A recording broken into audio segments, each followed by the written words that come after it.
Dito sa drop parang lugi kami, puro crowd control. Pero bago yan, highlights muna.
So dito early game.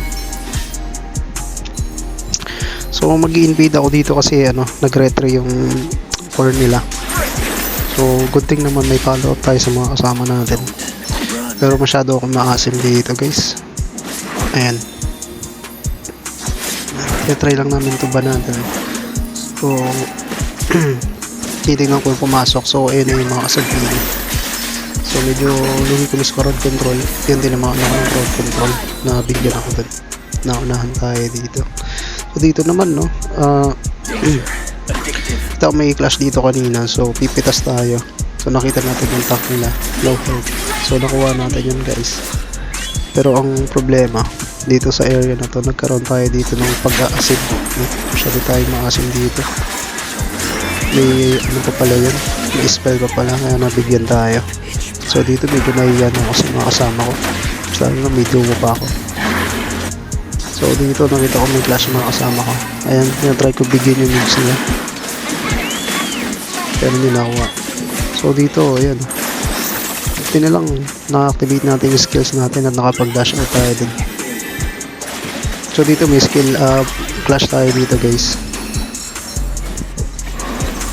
Ayan, lugi talaga kami sa crowd control. Buti na lang meron kaming lantern girl. So ayan, yan medyo nakapitas tayo ng isa guys. Ayan, nag-ihesi-hesi lang ako kasi yung maglalim sa clash. Bumabad sa clash kasi lugi ako sa crowd control. Ayan, medyo nakita ko yan guys na walang skill yung kalaban, kaya pinintas natin. Dito susubukan natin pitasin yung kalaban sa loob, pero titignan natin kung kakayanin guys. Ayan, naka-crowd control lang tayo eh. Kung walang crowd control yun, mapipitas ko tayo. Nag-asim yung isa, pinasok sa loob guys. Yun pa kasi bang pumatay, pero pwede na. Ayan ang Locon Tower, kasi akong patay eh. Ayan, magagandaan sa Julian eh. So ayan, dito babasahin ko rin yung tower na to.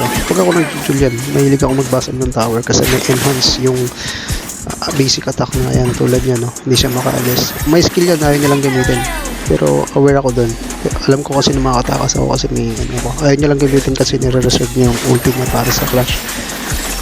So ayan, dito susubukan natin ito. Dito napitas ko yung mage eh. So mapipitas ko din to guys. Ayan, buti na lang may lantern girl kami, hindi sila makaalis sa lantern girl. Yun lang yung crowd control namin. Dalawa pala, pati pala yung namin. Pero dito ang call ko dito, pasukan sa loob. Nasitan nga kami ng tigil dito guys. Yan, napaganda para sa akin to kasi napasok ako sa loob, so may chance akong i-kill yung dalawa sa loob. So good thing yan. So dito nakita ko yung core nila guys, umaasim din yung core nila. Subukan namin pitasin na guys. Yun, napaangat ni lantern girl, basag din tore nila. So lamang kami dito guys.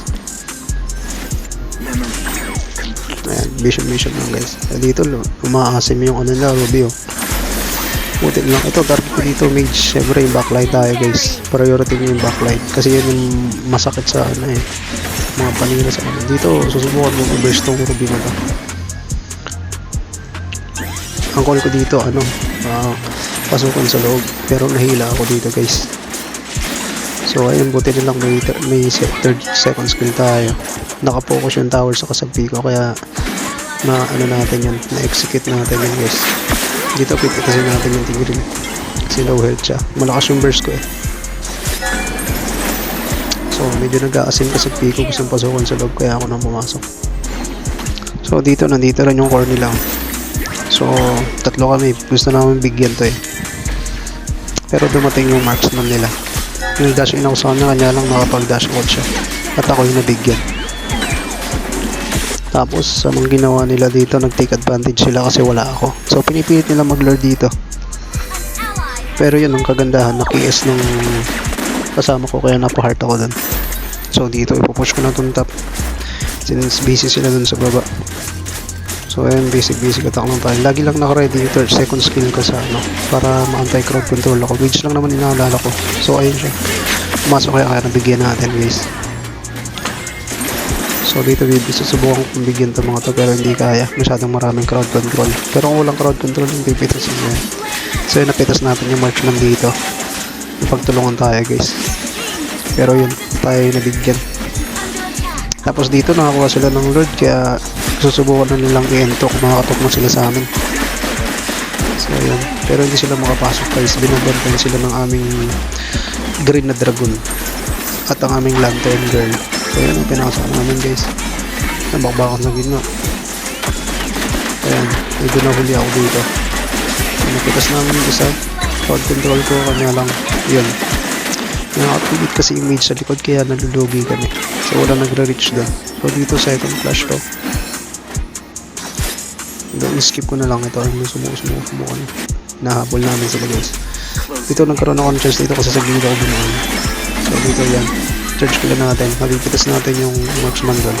Kahit mag-wind talker. Ano ba ang tawag doon? Yun yung item niya na yun. Hindi yun tatalog kasi yung magic damage ko. Dito sana mabigyan mo. Yun, nabigyan namin yung core. So ubos sila dito guys. Ipupush na lang namin yung ano, yung lanes. So ayun yung lanes na lupos namin. So sa amin na to, sasecure na namin to. Although may nabuhay si Ruby, ito pang mahirap din matigas. So, subukan ko sana pitasin itong mates. Kaya lang, nalita ko eh, pero hindi ako nalita, nalitigas ko. So dito, since namang naman tayo, alam ko na yung gagawin. Tower lock lang, kasi ma-updates din yan pagka ano. Tinan nyo yung damage niya, oh. Ilang hit lang. So yun, nice G guys.